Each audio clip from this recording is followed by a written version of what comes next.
কিরে রমা, এত মন খারাপ করে বসে আছিস কেন? কি হয়েছে তোর? আজ তো দশমী। দুর্গা মা চলে যাবে।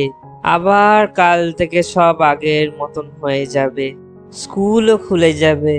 আবার পড়াশোনা করতে হবে। সেই জন্যেই মন খারাপ।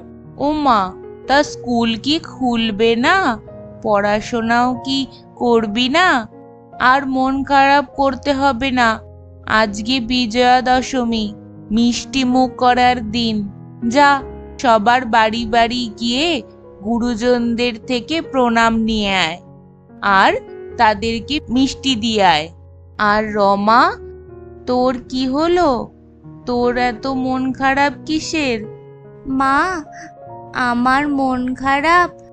মা দুর্গা আবার চলে গেলেন আমাদের থেকে। আবার 1 বছরের প্রতীক্ষা। 1 বছর পর আবার আমাদের কাছে ফিরে আসবেন।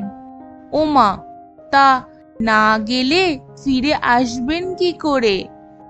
1 বছর মাকে দেখতে না পাওয়ার জন্যই তো মা যখন আসে তখন এত আনন্দ হয়, বুঝলি?